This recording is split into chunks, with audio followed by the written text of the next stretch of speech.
Applebloom hummed to herself as she walked through the house she and her family lived in. Applejack and Big Mac were both out working in the orchards, and Granny Smith was off in town, buying something or other. That left Applebloom in the house, all alone. Normally, Applebloom would be up for some hilarious hijinks with her friends Scootaloo and Sweetie Belle. But today, Scootaloo was bogged down after school for not doing her homework, and Sweetie Belle was helping Rarity with getting a big order of clothes for Carousel Boutique done. The little filly was only packaging the dresses and other items, but it would still take most of the afternoon, which left Applebloom here, alone. The little filly sat on the couch in the sitting room, chewing a bit of apple she had just taken. It had been freshly bucked not 2 hours ago from the trees in the orchard closest to the house, and it tasted delicious. Smiling slightly, Applebloom pondered what she was going to do with herself this afternoon. Well, I could always draw something. She muttered loudly. I never thought you could get this bored. This was a common sentiment she spoke every time she couldn't be with her friends. Applebloom was just about to leave the room to grab some art supplies when she heard a knock at the door. Stopping in her tracks for a moment, she turned to look at the door. Hello? Ah, good. Someone's in there. Someone's home. The voice was deep, but not as deep as her brother's voice. It sounded odd, though, as if the pony speaking was choking on a thick piece of bread. Who's there? Just a friend? The voice said somewhat pleasantly. A friend? Applebloom's ears perked up, and she smiled, remembering basic safety first. She cleared her throat and asked, Do I know you? Not yet, you don't. It said somewhat ominous. Applebloom felt a cold shiver of fear run down her back. I think maybe you should leave. Hey now, I didn't mean to scare you. I just meant that since we hadn't met before, there was no way we could have been friends. Well, I guess that makes sense. But I'm still not sure about all this. I don't blame you for being skeptical. The voice said in an understanding tone. Just open the door. I'll just wait out here and we can talk some more. See if I seem like the kind of guy you want to be around. Applebloom trotted cautiously to the door and opened it just a crack. To her amazement, surprise, and utter horror, the voice belonged to a rather large timber wolf. The filly slammed the door shut as fast as she could, her back pressed against it, hoping her frail form would be enough to hold back the monster that lurked out there, just beyond her door on the front porch. I was afraid that would happen. You're a timber wolf! Yes, I am. But I'm not like any other timber wolf you've ever met. Applebloom's heart was still racing, but she took those words into consideration nonetheless. Well, I've never heard of a timber wolf talking before. See? I'm not like them. They're heartless monsters, but I'm not. I assure you that I'm different. Applebloom slowly turned to the door and opened it just a tad. She took a look at the timber wolf. He didn't seem too bad. He looked rather sad, really. His eyes were not filled with the wrathful cunningness of a normal timber wolf, but rather something closer to empathy. Well, Applebloom opened the door a bit wider. You don't look like you're that bad. How come you came here? Why'd you leave the forest? Or wherever you lived? The timber wolf looked saddened by these words. Well, as you can tell, I'm smarter than most timber wolves. I can talk and I can feel. Naturally, I was conflicted about killing and eating animals and sometimes even ponies. Applebloom shuddered. But you didn't hurt any pony, right? The timber wolf glanced to the side, then back at Applebloom. Point is, I left my clan. I couldn't be around with them anymore. They were far too dangerous. So I wandered the forest, so very lonely, eating logs to stay alive. Because we're made of wood, us timberwolves can survive on wood alone, but we do need to eat meat sometimes to give us energy. How'd you learn to speak then? Applebloom asked curiously. The Timberwolf began to smile. Ah, that is rather interesting. Ponies sometimes wander into the forest, and I learned to speak from them. I am a very fast learner, you see. Why'd you come here, though? Why to Sweet Apple Acres? The Timberwolf's smile faded. It's very lonely wandering the forest. I often peeked at your town through the edge of the trees in the forest. I always seem to come back to your farm, though. His grin returned. Timberwolves live very long, so I've been observing your family since your parents were very young.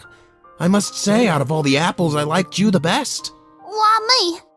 Applebloom asked, slightly bamboozled, yet flattered at the same time. You've got this sort of carefree spirit that the others lack. All of your family are good, hard-working ponies, but they are very reserved. You seem to have a spark to you that makes you so much more than they are. Applebloom smiled. You aren't bad for a Timberwolf at all, you know that? What's your name? The Timberwolf looked confused. Name? Yeah, what'd you call yourself? The Timberwolf shrugged. I guess I do not have a name then. Timberwolves do not have names for each other. And I've never had long enough contact with a pony to have a name for myself, I suppose. Then name yourself. The Timberwolf cocked his head. Well, I suppose I could. He pondered this for a moment, thinking over what to call himself. After a few moments, he reached his decision. I think I want to be named Twig. Twig? You ain't Twig-like at all. You're big and the opposite. Well, I like it. So that's good enough for me. I can't argue with that. Applebloom admitted. Shall we go for a walk? I tire of standing cramped on the porch. Applebloom thought for a moment, then nodded her head.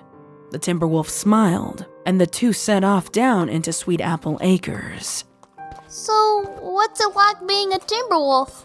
Applebloom asked, at a weak attempt to make conversation.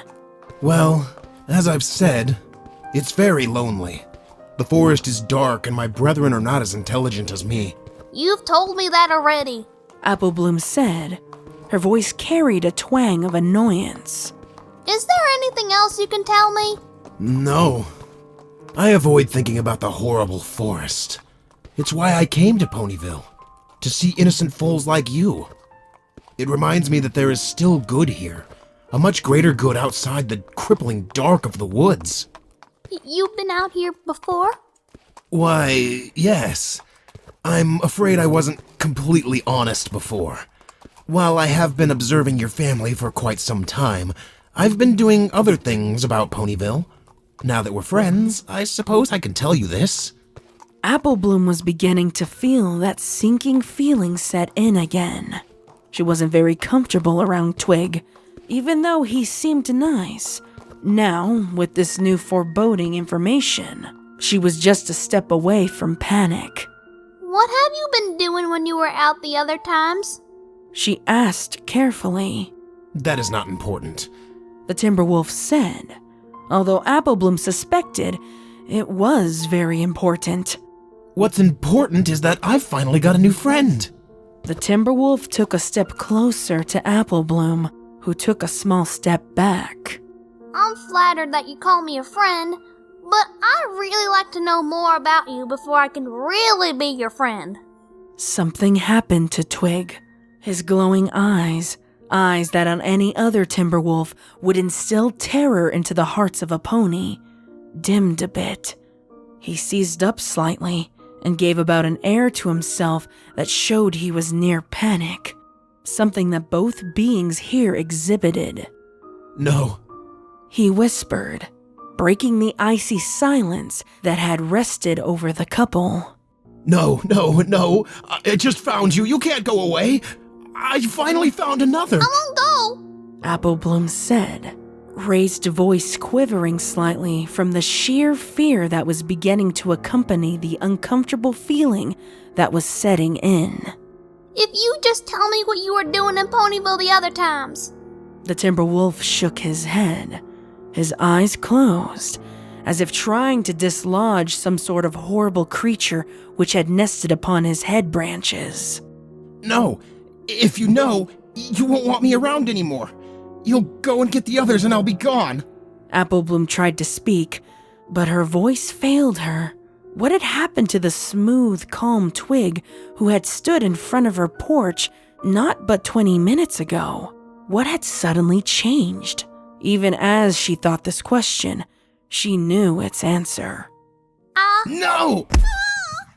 Applebloom shrieked, and a huge claw scooped her up before she could even react. Fear had glued her to her spot, allowing for her capture to be flawless on part of the Timberwolf.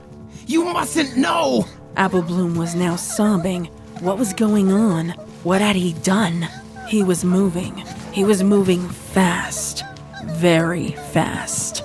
He had to run on all fours, so each time a front paw hit the ground, pain shot through Applebloom as the branches and splinters along the crushing grip of Twig pressed into her. Twig! She screamed through the pain and tears. The beast ignored her, breaking out into a run. How had this situation changed so quickly? She swiveled her head, her face being mashed into the dirt as another painful claw struck the ground. She saw where they were headed, towards the gloomy, ever-free forest. Twig! She called out one last time, but this was not a scream. It was a soft sob, a small sigh, knowing that he wouldn't hear her as he thundered through the creeping forest. With each bound, she could feel the pain increasing. About halfway through, she shouted in pain as she felt a snap, which could have easily just have been a forehoof as one of her ribs. Countless cuts, scrapes, gashes, and other lesions had formed from the subbing branches and splinters of wood. The deadly advance continued, with its constricting grip making it harder to breathe, and the blazing pain making it harder for her to stay lucid. After what seemed like an eternity of agony, they began to slow. Twig was still muttering, and other various words, all unidentifiable, as they were now in a slow walk. Applebloom, almost numb to the pain, looked around groggily. Blood loss had made it harder for her to stay awake, but with each step the Timberwolf made, the pain kept her all too awake. We're here. A place where we can stay. Friends. Forever. They were in a very dark part of the forest. The trees were thick together, and the sun had most likely set in the time it took to get there. Large fireflies sent beams of light around, but that only seemed to serve to make the place all more terrifying, with shadows they cast being warped by Applebloom's fading mind into horrible, horrible things. Twig set her down on the bed of leaves. Applebloom couldn't move 3 of her limbs, including both of her forehooves, which were bent into odd angles. She sobbed once more as pain shot up her battered spine from being set down. You're hurt. His eyes were not shining maliciously. They were not full of anger or evil intent or glee or pride. They were filled with genuine concern, and behind that, panic. This made it all more frightening to Applebloom, however. Her breath came in short gasps as the Timberwolf stood over her. She moaned, her mouth filling with blood and a bit of bile. She spat out the horrible mixture and blinked lazily, everything swimming in and out of focus. Get help. I can't, Applebloom. Why can't you see that? If I try and get help, they will think me a monster and chase me away, and by then it will be too late. Bring me back, please. Get my sister. I'll treat you myself. I've got some plants around here that you could chew on to numb the pain. Twig ambled away, leaving Applebloom to take in her surroundings. She seemed to be enclosed in a space that was ringed by fallen trees. There were strange dark mounds around her leaf bed. Trying to sit up, she cried out in pain as her spine protested any movement she might try to make. She fell back down, letting loose another cough that spewed bodily fluid onto her damp chest. A passing firefly illuminated her surroundings better as she gasped in horror. The dark mounds were skeletons. The clearing was full of about 6 or 7 of them, and they laid in various positions of contortion and agony. Many of them had crushed bones around the chest and legs. One skull had been caved in. The missing falls. It was all too clear to Applebloom now. She knew why it was impossible for the Timberwolf to go get help. She now knew why it was impossible for him to tell her why he was in Ponyville the other times. She now knew why the conversation had suddenly taken a turn for the worst, and why she was now suffering, alone, in the forest. As the world swam again, she looked over at Twig, who was rushing over, screaming something she could not hear. The blood loss was too heavy, and the pain was no longer able to keep her awake. As she drifted into an inky black void, blood and vomit gurgled in the back of her throat, and Twig desperately tried to fix the mess he had created for the 8th time. She just wished she knew why. Yet, as the lights finally faded for good, Applebloom knew exactly why, as Twig was able to frantically shout one more word to her before her hearing finally went. Friend!